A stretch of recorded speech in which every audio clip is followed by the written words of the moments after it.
Gaming Bolt presents 15 life lessons taught by video games. We have to cover quite a number of points, so in the interest of time, let us jump right into it. Never giving up.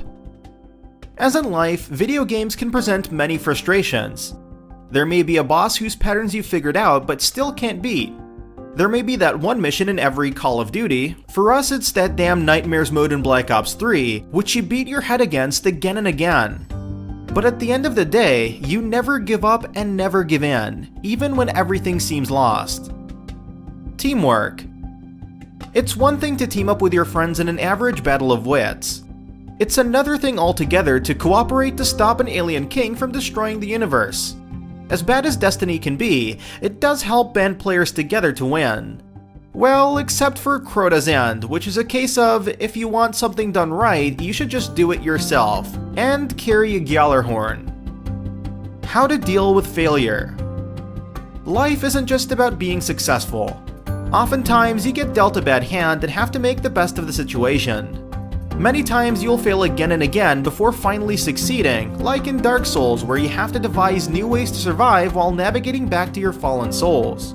And that means accepting defeat, sucking it up, and moving on. Traveling outside your comfort zone. The Witcher 3 Wild Hunt is an excellent parable for real life. Following that main quest is fun, don't get us wrong, but you see all those question marks? That's where the real good stuff is, both in terms of loot and side quests. Honestly, the best adventures in life can be had when you travel outside your comfort zone. Push yourself to improve. Dealing with failure is one thing, but video games are also good at helping one to improve. Play Enter the Gungeon or Nuclear Throne, roguelike titles which present difficult enemies and random weapons but ultimately depend on your own skills for success. Each time you go back, there's a constant endeavor to do better than the last time, and many times, that practice makes perfect approach translates to real life. Being responsible. In XCOM, you have two choices. These aren't the choices for your squad to either live or die. These choices revolve around what you do when someone dies. Do you continue the great mission run you're having, taking responsibility in the process? Whether you do or not is a lesson in responsibility. Of course, video games can also test how responsible you are in, say, managing a theme park, Roller Coaster Tycoon, or a town of Sims in The Sims. So there's that. Making sacrifices. While XCOM missions carry the risk of squad mates dying permanently, it's not exactly a given in every mission. Plus, they can just be replaced with other soldiers, right? But in some games, you're required to make sacrifices. Look at Mass Effect 3, both before and after the amended ending. You ultimately had a choice to save humanity or join the Reapers, but regardless of what you did, Shepard's sacrifice was inevitable. Dealing with heartbreak. We've all been in that spot, and it feels like the world has ended. For better or worse, video games are incredibly good at replicating this. Look at Max Payne 2 following the death of Mona Sachs, or Final Fantasy VII when Aeris was killed by Sephiroth. However, if these moments have taught us anything, it's that life goes on and a broken heart can be healed despite the tragedy. Saying goodbye. After the struggle in The Legend of Zelda: Ocarina of Time, we had to bid farewell to Zelda, not knowing if we'd ever see her again. It was the same in Life is Strange, especially when you had to do the right thing.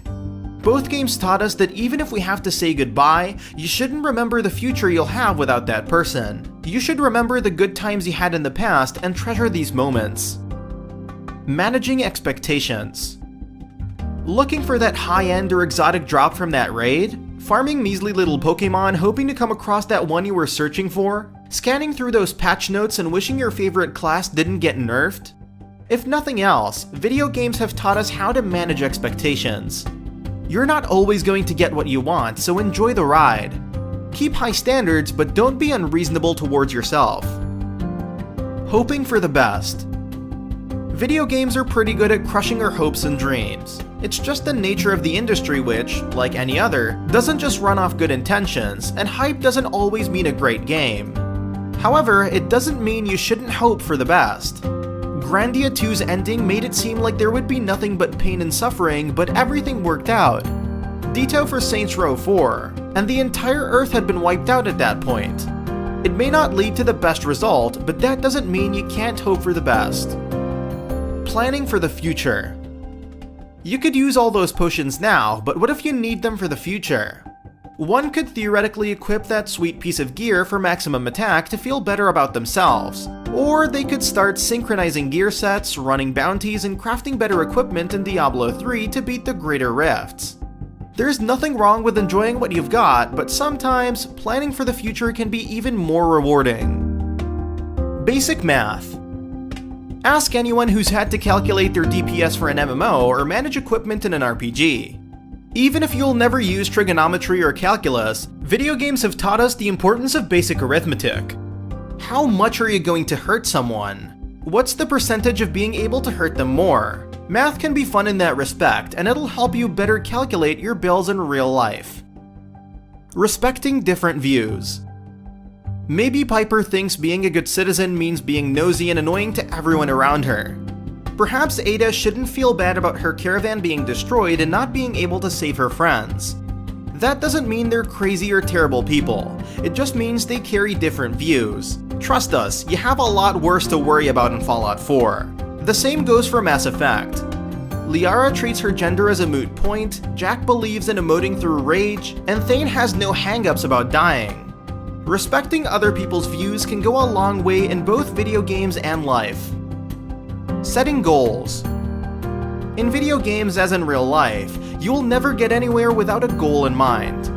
Even lofty goals like saving the princess need to be broken up into smaller goals to achieve, and there's nothing wrong with it. In fact, games like Zelda, Mario, Metroid, Dragon Age, Dying Light, Destiny, Halo, and so on all teach us that setting and committing to goals can lead to great things.